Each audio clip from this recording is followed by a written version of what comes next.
Hey, Rene Garcia with Games Gear Tech, and today I am reviewing MechWarrior 5 Mercenaries. It's only okay. In MechWarrior 5, the player engages in vehicular combat, except instead of piloting a car with mounted weapons, or a plane with mounted weapons, the player is piloting a giant robot with mounted weapons, called Battle Mechs. The core of the gameplay has you wading into battle in large closed-off maps where you shoot down static defenses, mobile artillery, air units, and of course, other battle mechs.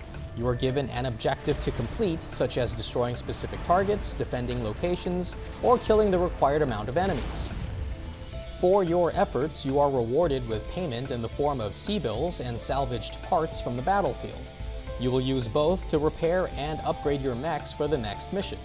The more missions you complete successfully, the higher your reputation rises, which allows you to pick up more lucrative contracts and opens up more of the main story. It's important, however, to be judicious in the contracts you accept, because each contract typically has positive and negative repercussions depending on who is offering the contract and who is being targeted by the contract.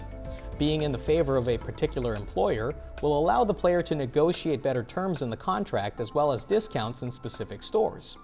Falling out of favor will make shopping more expensive and contracts less lucrative. Okay, so that's the general gist of the game, but overall MechWarrior 5 is hard to recommend.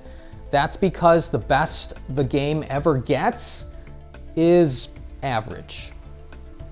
First, let's talk about the core gameplay.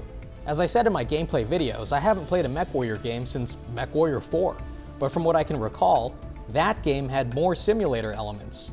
What I mean by that is, your view was always in the cockpit of your mech, and each mech handled differently from torso rotation to acceleration. You could even customize your mech further with different kinds of armor, ballistic or ablative, depending on what kind of weaponry you thought you'd be facing. MechWarrior 5 feels like the arcade version of a simulator. All of the mechs feel the same, essentially. They all seem to move at the same speed and can rotate the same amount, so you never feel like there's any advantage to piloting a scout mech and being able to dart around the bigger cumbersome mechs. Sure, the smaller mechs have a higher top speed, but that doesn't help much when the enemy can lock onto you with guided missiles and can easily turn and face you no matter what angle you approach them.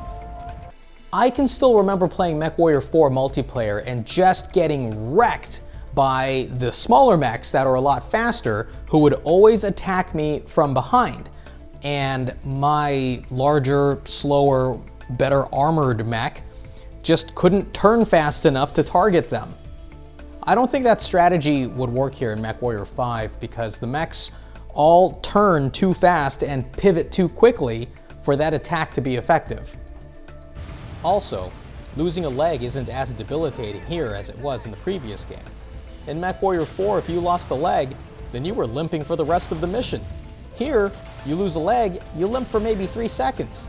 After that, the only problem you have is that your top speed is reduced, but your mech is still just as agile. It keeps the action fast-paced, but the simulation factor takes a hit. Overall, the core gameplay is fun, but only for a little while. The majority of your time is going to be spent picking up random contracts that are inconsequential to the story. As a result, the lack of variety becomes apparent quickly.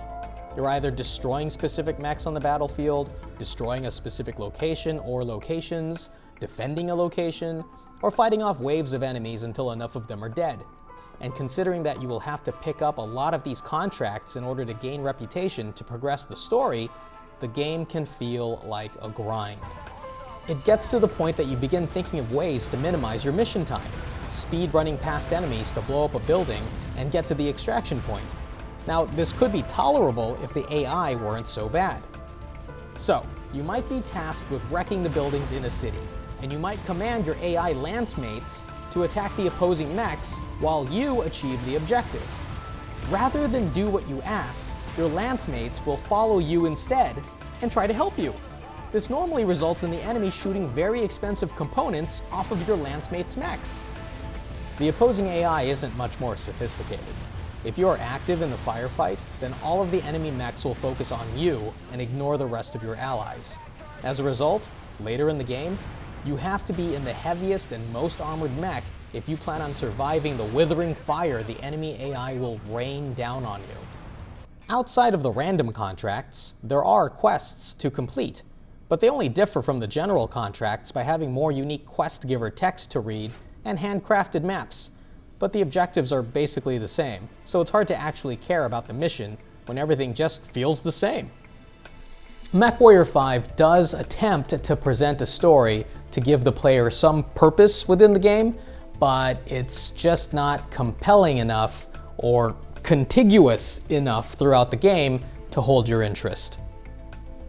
You play as the son of Nikolai Mason, who leads a mercenary team.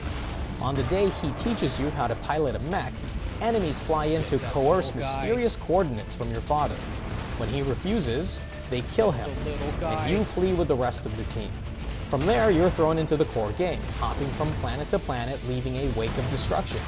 And you do that for such long stretches between main story points that you lose the momentum of the story. Furthermore, I don't think the main character is a hero. There are times when a mission calls for destroying buildings, and you get to hear transmissions from enemies griping about what you destroyed. One of the common transmissions is that you're destroying civilian living quarters with women and children inside, and the person sending the transmission begs you to stop. But you can't, because that is the objective. So it's hard to understand what separates your character from the villain in the game. 6 days since the attack on Cavalier Base. Overall, there are two main issues that hold MechWarrior 5 Mercenaries back. The first issue is that the game feels like an unfinished, unpolished game. There are show-stopping bugs, numerous typos, and a half-baked first-person home-base experience that adds little to the game. The second issue is that the game feels like it's a mile wide but an inch deep, with the player forced to grind through repetitive tasks in an artificial way to extend the game. But if you can see past those drawbacks, or you're just a really big MechWarrior fan, then there is genuine fun to be had here for however long it lasts. And that's my review of MechWarrior 5 Mercenaries. So, what did you think? Am I way off base, or am I right on the money? Leave your comments below. And if you'd like to see more game reviews, make sure to leave a like and subscribe, and I will see you next time.